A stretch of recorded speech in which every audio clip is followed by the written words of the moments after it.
promoting a healthy environment. It's the air we breathe. Clean, safe water. Responsible management of our natural resources to protect and restore for a sustainable future. Environment matters.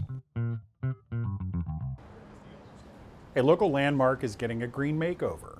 Ahead, why sustainable design along with community input is helping one city to revitalize its downtown. Plus, if there's a problem, it's his job to solve it. We'll meet DEP Ombudsman Dr. Polen. Hello everyone and welcome to Environment Matters. I'm Greg Adolphson with the West Virginia Department of Environmental Protection. What defines a community? For most, it means having a sense of place, an identity, something that says this is who we are. For years, that sense of place often centered on a city's downtown area. But as populations shifted and retail patterns changed, many of those once bright centers faded. Helping to reverse that trend is the Partnership for Sustainable Communities, a joint effort from the US EPA, Department of Transportation, and HUD through the Greening of America's Capitals program. Charleston was one of 5 U.S. capitals selected for the first round of grants back in 2010, and the city targeted a redesign of Slack Plaza as a key link in its sustainable downtown redevelopment plan. Slack Plaza was designed in the early 80s, and while it probably looked good on paper and looked like it would work, it quite frankly never did work. David Mulgard is Charleston City Manager. He says over the years, the plaza began to be associated with crime and vagrancy, and its broad expanse of concrete considered tired-looking and unappealing. We got numerous complaints from people that they were uncomfortable in the park and that it just didn't work for them, and so people were quite frankly avoiding it. The city used grant funding to enlist Pittsburgh-based Origin for Design with help from WVU's School of Community Design to re-envision Slack Plaza for the 21st century. The design includes a lot of input from the public. I think we as a community now understand why citizens need to be involved. I mean, it's the citizens that are going to reap the benefits or feel the pain from planning decisions. So they need to be right there at the table as we move forward. And a lot of that input gets incorporated into the final design. Our consultants have do an exercise using a word cloud, and the words that come up more and more frequently in this process appear larger and larger on a board. And I was really encouraged and enthused that some of these concepts that are bubbling up in the public's mind are walkability, bikeability, multimodal transportation, and green space and parks. And these are things that we've been advocating for years, but now the public is starting to demand these things. The new design features things like a redesigned and relocated transit hub, more green space including trees for shade, permeable pavement to help with stormwater runoff, along with plenty of comfortable seating, efficient LED lighting, and a gathering space that includes a projection screen for movies, art, or musical performance.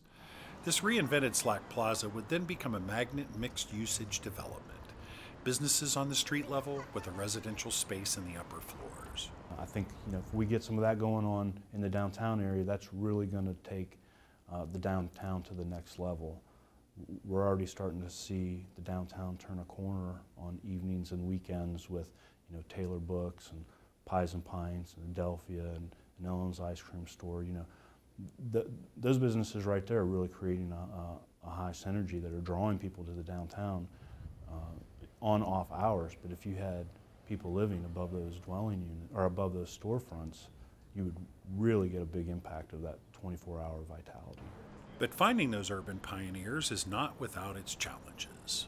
As we begin to see Slack Plaza redevelop, there is some new housing right above Ellen's Ice Cream at Lowenstein Building. We're seeing some of the benefits of that already, but we have some other buildings and a lot of other area that we could incorporate more housing in downtown, and I think that will really grow the vibrancy of downtown Charleston.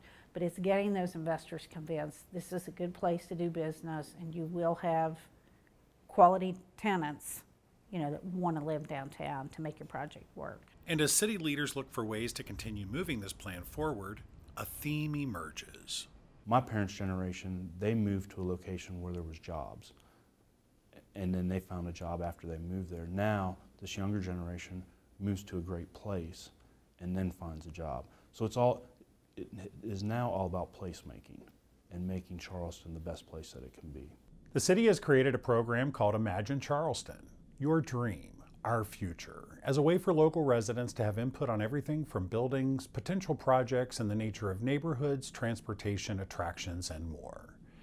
You can find them on the web at imaginecharleston.com. You can also follow them on Facebook and Twitter. An update now to a story we told you about last month. Governor Earl Ray Tomblin announced that bids for the 2013 model year statewide motor vehicle contract will include compressed natural gas fueled vehicles. Last month, Governor Tomblin created the Natural Gas Vehicle Task Force to look into the feasibility of using West Virginia natural gas to fuel the state's vehicle fleet. The governor also announced that the city of Charleston would play host to the 2013 Appalachian Basin Natural Gas Vehicle Expo and Conference this coming May at the Civic Center. Governor Tomblin says the expo will provide the opportunity for cities, counties, and private businesses to learn more about using natural gas as a fueling option for their fleets. Natural gas-powered vehicles produce less air pollution than conventional gas or diesel-powered vehicles. When the state legislature passed new laws in December, governing the rapidly increasing development of horizontal oil and gas wells in West Virginia, the DEP figured it would take roughly a year to get the permitting process smoothed out. Well, it's been about 8 months, and we're just about there.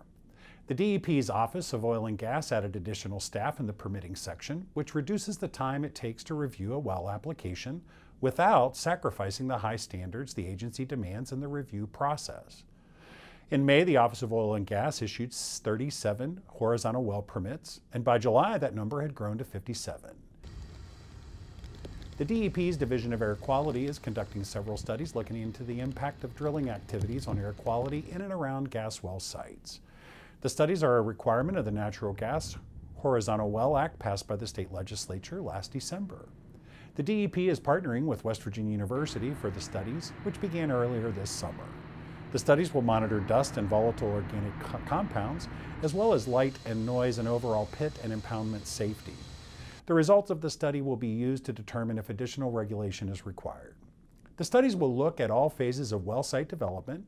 Results from the first studies are due by the end of this year.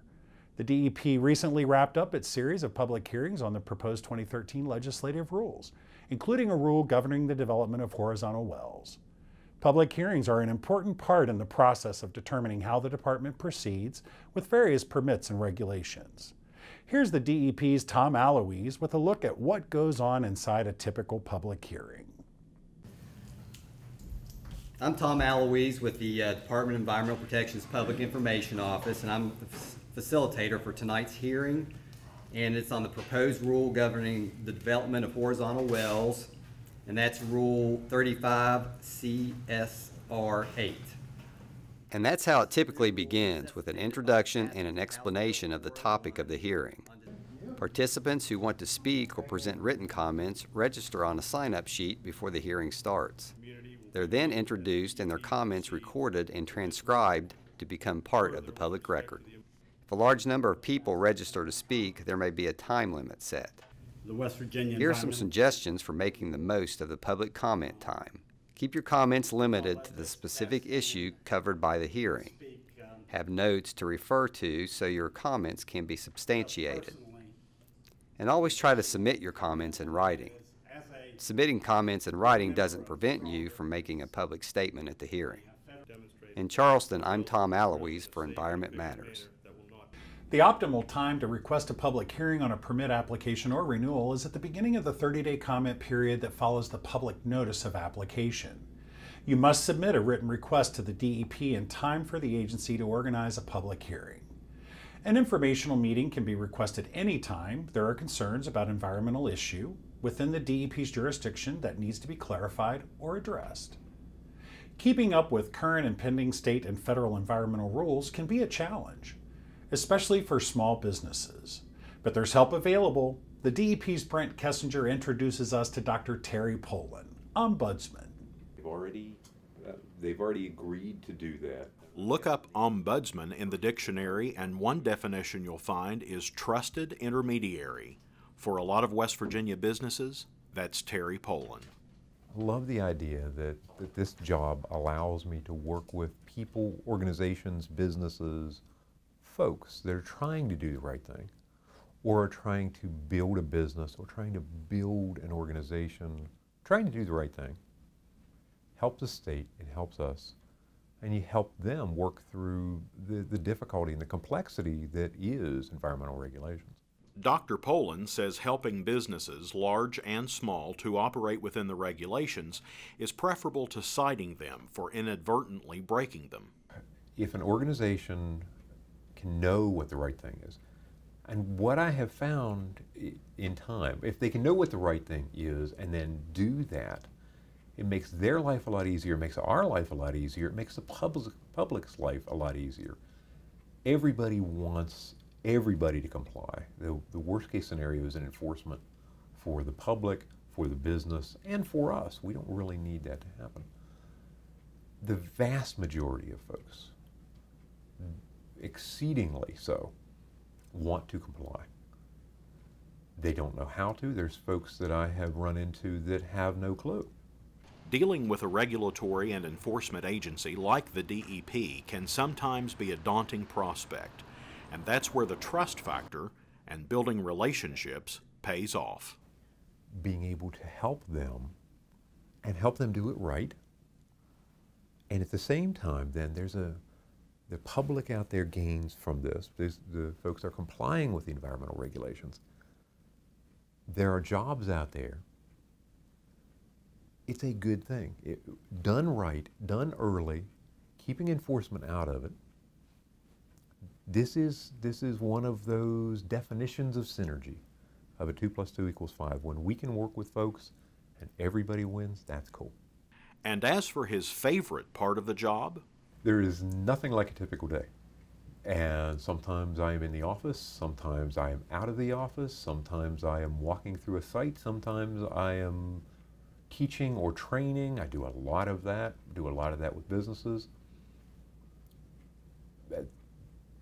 It's a hoot to be able to walk in here and know that there's some meetings or some phone calls that I have to make, but who knows what's going to happen that day. Keeps the job interesting, keeps me interested. That's good. For Environment Matters, I'm Brent Kessinger. If you have any questions about the services offered by the Ombudsman's Office, contact Dr. Terry Polen here at the West Virginia Department of Environmental Protection. Up next, they're part scientist, part detective, monitoring West Virginia's streams to make sure they're safe for aquatic life. We'll head out with the Division of Water Quality's Watershed Assessment Team. But first, did you know that an American home can waste on average 10,000 gallons of water every year due to running toilets, dripping faucets, and other household leaks? Nationwide, more than 1 trillion gallons of water leak from American homes each year. That's equivalent to the annual water use of Los Angeles, Chicago, and Miami combined. Keep your home leak-free by repairing dripping faucet, toilet valves, and shower heads. We're back in a moment.